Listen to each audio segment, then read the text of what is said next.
typically sodium and potassium, although we also have voltage-gated calcium in our synaptic photons in the sarcoplasmic reticulum. We saw the voltage-gated potassium, okay? So if you're drawing a blank on these, you might want to go back in the textbook to Miriam's discussion of this type of material. Typically, it's more thorough in the nerve chapter than in muscle, okay? So we're going to see these effects on the contractile cells and autorhythmic cells of our heart. Okay, so question number 2.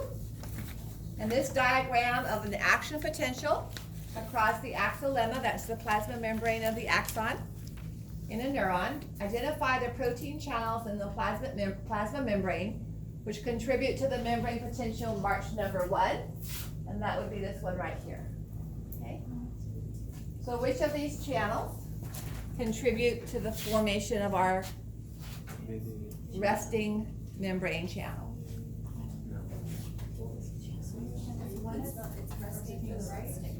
So mark all that apply. Typically means there's more than one answer to mark.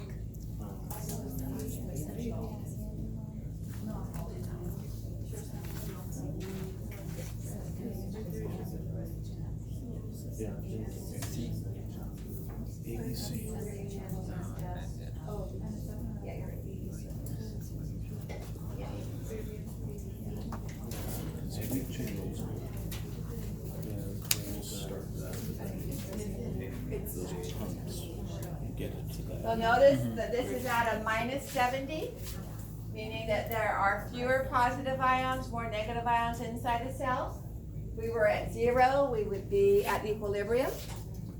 And the action potential gets up usually to about a plus 30. Okay? Now those numbers mean that to get to equilibrium, to get to 0 from the minus 70, a movement of positive ions would have to come into the cell, and charged particles moving across the membrane or moving anywhere create electrical current. So enough positive ions would have to come into the cell to equal a current of 70 millivolts. The minus means that they have to come into the cell, okay? The plus 30 at the top means that to get back to 0, enough positive ions would have to leave the cell, that's why it's a plus 30, to get back to 0, and those ions would create a current of 30 millivolts. And it's a plus 30 because those ions are leaving the cell. So the positive and negative is just showing you which direction the positive ions are moving, and the number is the degree of current in millivolts created by them coming into the cell or by them going out of the cell. Okay? So you should have 3 answers that are correct.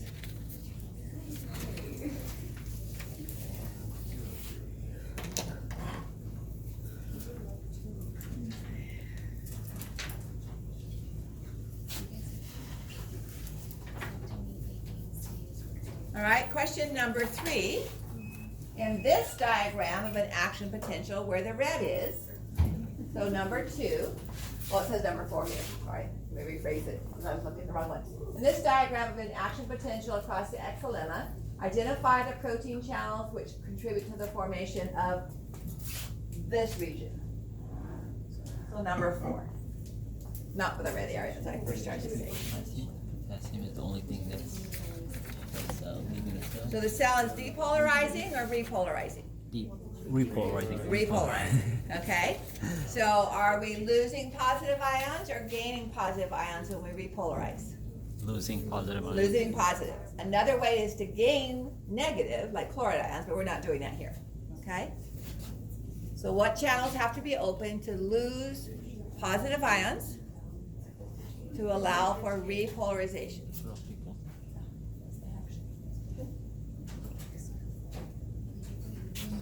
It's both B and B. We're talking about an action potential, not a graded potential. So that should be another clue as well, okay?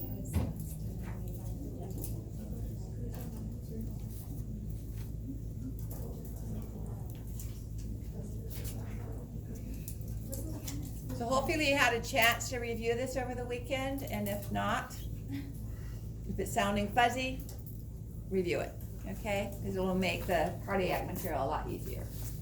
In fact, I would do that before you try to study the cardiac material. Okay, does anybody want more time on number 3? All right, so when we look at the electrical system of the heart, we're looking at specialized cells that are formed from modified cells, modified contractile cells. So they no longer have much actin or myosin, if any, and their purpose is not to contract, but to depolarize to create a current that can be spread through gap junctions to the rest of the heart. So we have these groups of specialized cells in certain regions of the heart. And they're often described in lecture or in textbooks as locomotive, or the train engine pulling a series of cars. So whether it's the one in front or the one in the middle, the strongest one is going to be the one that sets the pace, all right? Sets the speed of the train. So if the strongest train is the very first engine, the strongest engine is the very first one, it's going to pull the rest of the train. If that first engine has lost its power and the second engine is the strongest, it's going to push the first one and it's going to pull the rest of the train, all right? So typically, by strongest, we're talking about the one that depolarizes the fastest, all right? It reaches an action potential the fastest, so it's going to set the heart rate for the rest of the heart. And that first one is known as the pacemaker of the heart. That's its nickname. And its actual name is the sinoatrial node. Sinoatrial node is found just inside the right atrium, just past the point where the superior vena cava is attached. And unfortunately, we didn't get to see the superior vena cava in our sheep heart dissection. Oh my goodness, you guys, I got into so much trouble. No. Yes. So after you guys left, I cleaned up the room, and Jeff and I were talking, and I had put all the drain stuff out of the hearts, and the models were all put away and everything. And then at 10:30, I just went home, and I didn't take care of the sheep hearts by putting in the refrigerator so they could be audited. Yeah. So the next morning at 8:30, I'm getting a shower, and probably because I'm cleaning myself, I'm thinking about, oh my goodness, I never cleaned the heart. So class started at 7 in the morning. I assumed it all, whoever had found me out had found me out. And so I was going to write a letter of apology when I got to class, and I'm on a hiring committee for a faculty member, and I couldn't get into the Google Docs. And so I came looking for our head lab tech, and I saw her in here. So I walked in, and she was cleaning up my hearts. So I went to the instructor, Lori Smith, who's very nice, but was not happy with me. And I said, oh my goodness, I'm so sorry about that. And she gave me this.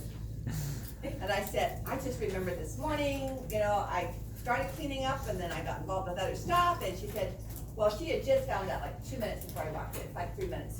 And there were bugs all over it already. So I'm so sorry. And then I went to Luda and I apologized to Luda. So the next night, I think I walked around the room 5 times to make sure I didn't have anything out of place. So, I am only human after all. Yeah, I didn't realize. All right, so Yeah.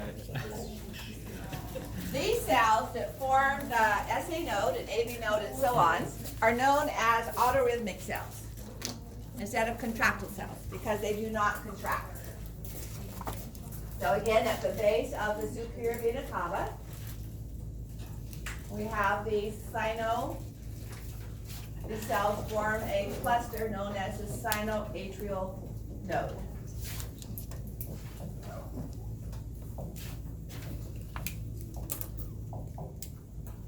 Okay? And they are connected to the atrial muscle cells by gap junctions. So when they fire, all right, and a bunch of positive ions come into their cell, they get out to the cardiac contractile cells via gap junctions. And that spreads across the atria. And why don't we just let it keep spreading through the rest of the heart? As you'll notice, we bypass the ventricles until we get to the bottom. So we start at the top of the heart and we squeeze from the base of the heart to the apex of the ventricles. Do we have any vessels attached to the apex of the ventricles? Our pulmonary trunk and our aorta are coming out the top of the ventricles. So we have to block this. We have to stop this with conductive tissue which isn't conductive. So that's known as the cardiac skeleton. It's basically dense irregular connective tissue that's in the valves and crosses between the atrium ventricles and in these valves. So when the current is moving via gap junctions, it is blocked.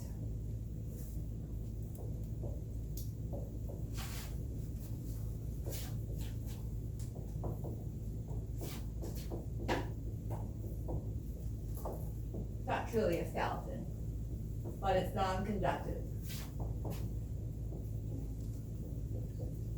And now we want to restart that current from the apex so that the heart squeezes upwards and pushes blood through the semilunar valves into the aorta and the pulmonary trunk. So near the base of this cardiac skeleton, we have another set of autorhythmic cells. And these are identified as the atrioventricular node or AV node.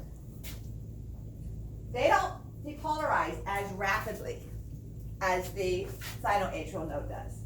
Sinoatrial node depolarizes at the rate of about 100 times a minute. Okay? The atrioventricular nodes at about the rate of 60 times a minute. Well, we still have to get to the apex of the heart. So, a short band of autorhythmic cells connects the AV node to a couple of bundles that go down the septum, and this is identified as the atrioventricular bundle.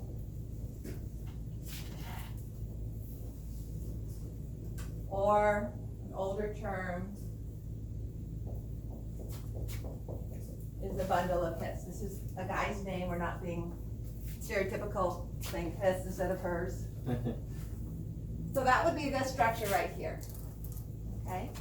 And that's about 40 times. It's going to depolarize around 40 times. It's a little bit slower than most of our heart rates. Then we have a left and a right ventricle. So in the interventricular septum, this divides and forms two atrioventricular bundles or bundle branches. Okay?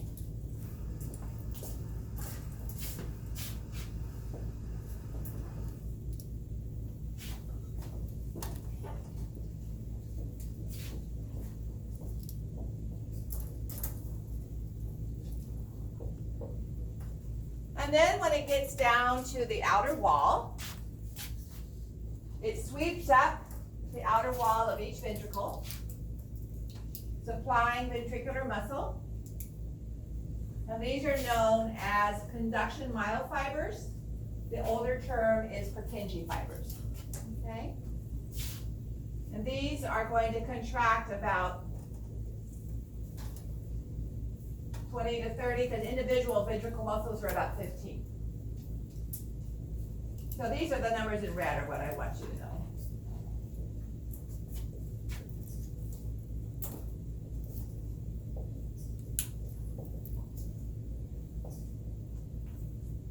And now we're starting ventricular contraction from the apex of the heart, squeezing the blood up towards the pulmonary trunk and up towards the aorta. Let's not forget our moderator band.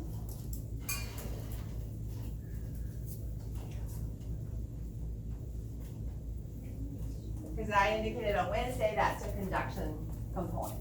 Okay, it's not muscle, it's a conducting component, although it's not shown in that diagram there. So that's what I want to look at next. are the functions of the autorhythmic. Now, we haven't talked about autorhythmic with skeletal muscle, okay, or with smooth muscle. The autorhythmic, auto means self. So it is the purpose or the presence of the autorhythmic cells that causes or results in the fact that the heart does not need innervation. The heart will contract without any vagus or cardiac nerves attaching and innervating the SA nodes or the AV nodes. Okay? And that's because it has its own depolarization component. Heart rate will probably be higher than you're used to because we don't have the vagus nerve slowing it down, but it will contract. Someone who's had a heart transplant does not have all the nerves sewn back in place. About 20 years ago, maybe a little longer, a young woman was intent on climbing the highest peak on every continent.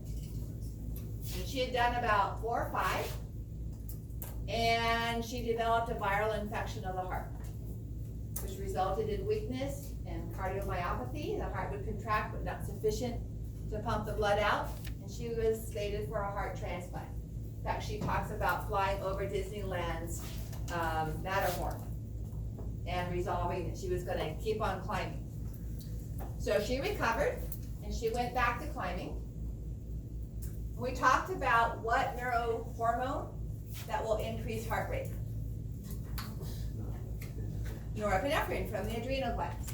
So without the SA node to innervated by the sympathetic nervous system, she couldn't stretch and do deep knee bends and start to warm up and get her heart rate up. She had to just hike and wait for her adrenal glands to start releasing norepinephrine, okay, which took a little bit longer because they had to travel through the bloodstream to get to her heart. So now she's climbing, okay? I remember my heart rate, I was dating my husband, before we were married, obviously, we went up to the wilderness area in the Sierra and set up camp, and I hadn't been backpacking very much at all. And after we set up camp, we climbed a little bit higher, another 200, 300 feet to the pass, and I had an idea my heart rate was pretty high. It was 210 beats a minute. Okay, so her heart rate gets up to maximize oxygen, and then I was like, okay, hon, I need to sit down and rest. And he was freaking out when I told him what my heart rate was. So typically when we rest, heart rate should return, if you've got a good heart, should return to close to normal within about 5 minutes, all right?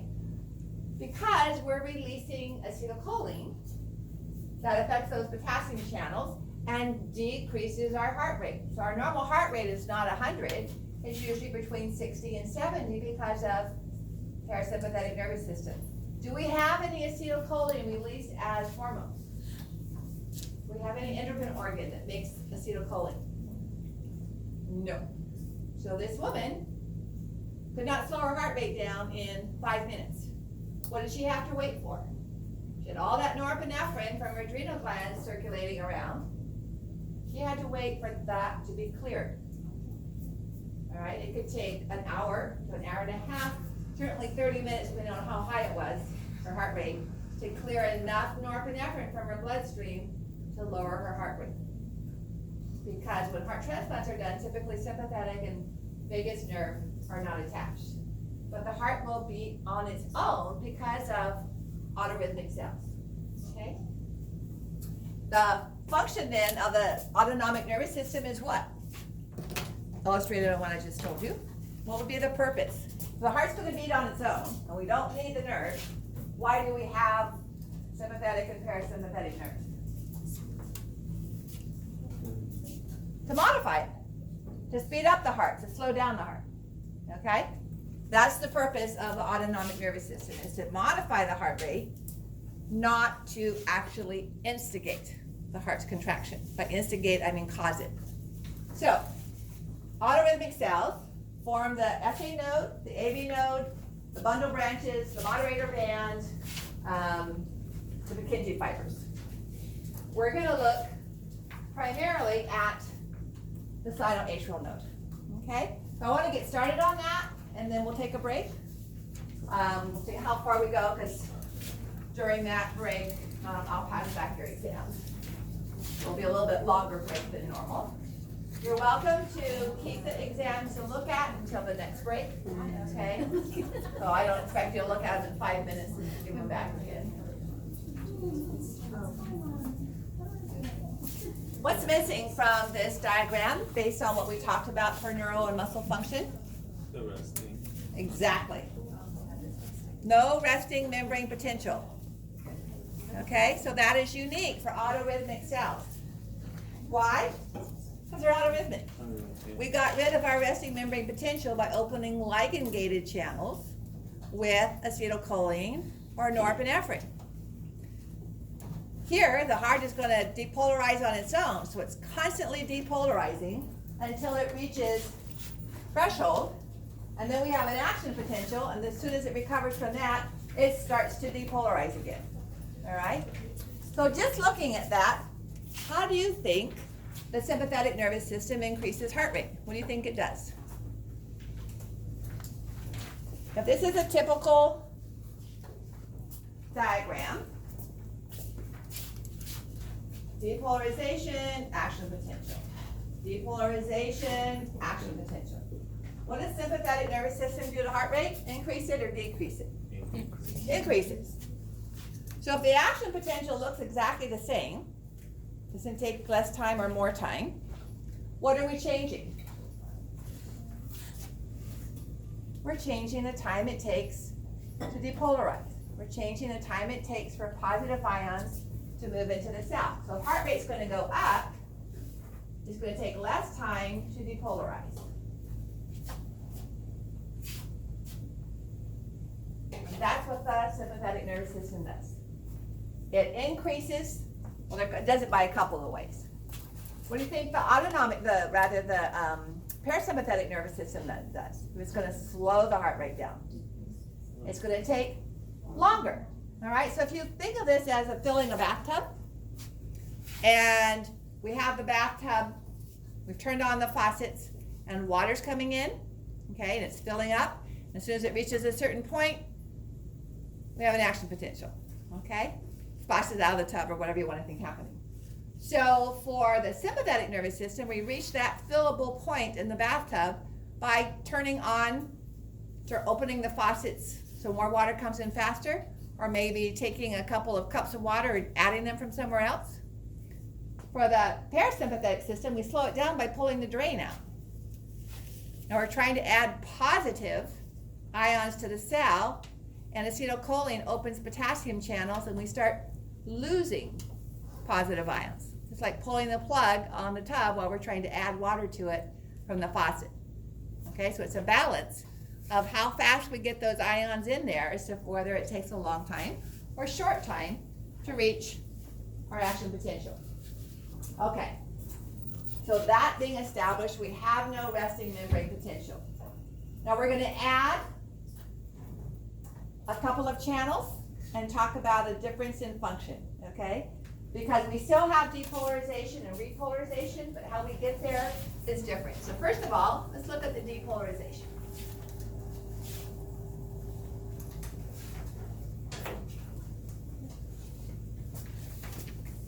So when we get to about minus 60, so we're repolarizing, we get to about minus 60 millivolts, and the cell starts to become more positive. So at this point, we are adding positive ions, okay? That's why we're becoming more positive. So these channels are kind of weird, hence they're called funny channels. Really, they are. Funny channels, that's their name. They act as both voltage-gated channels and ligand-gated channels, okay? And they're going to work to about here.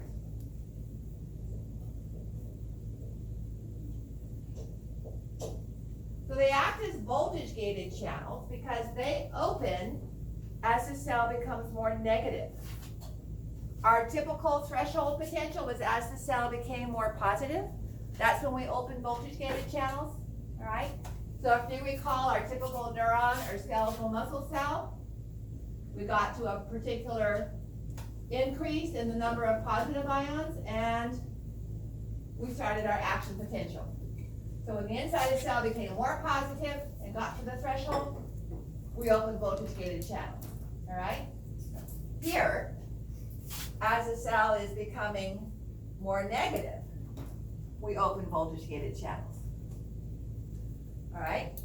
So that's the voltage-gated. When it gets to about minus 60, those voltage-gated, those funny channels open, allowing potassium inside the cell.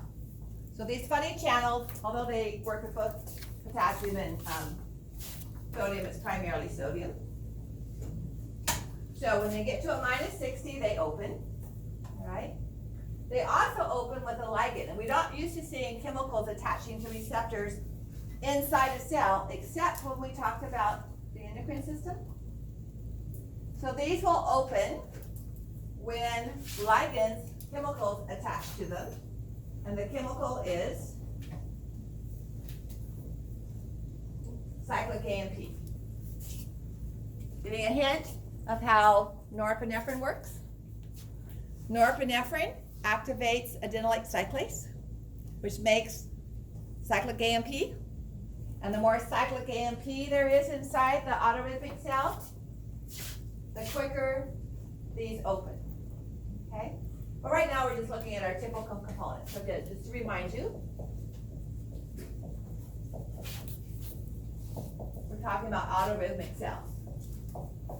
They don't contract. All right, so funny channels here. Then, when we get to about this point, about 2/3 of the way up, the increase in positive cells inside the autorhythmic cells cause different channels to open, and these are called slow. I'll draw that in a different color.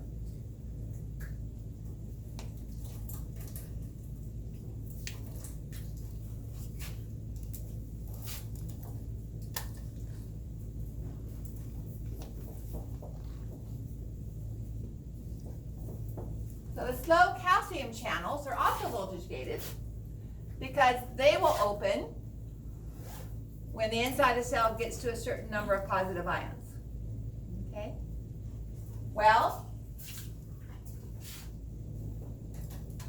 that adds even more positive ions to the cell, and that brings us to our threshold for the voltage gated channels of our action potential.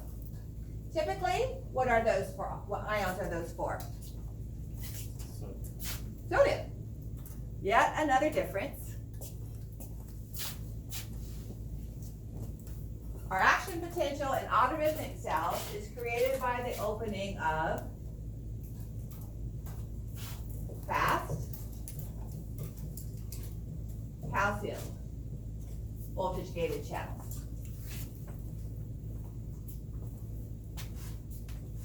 All right, so we still see depolarization, but the ions that are involved are different.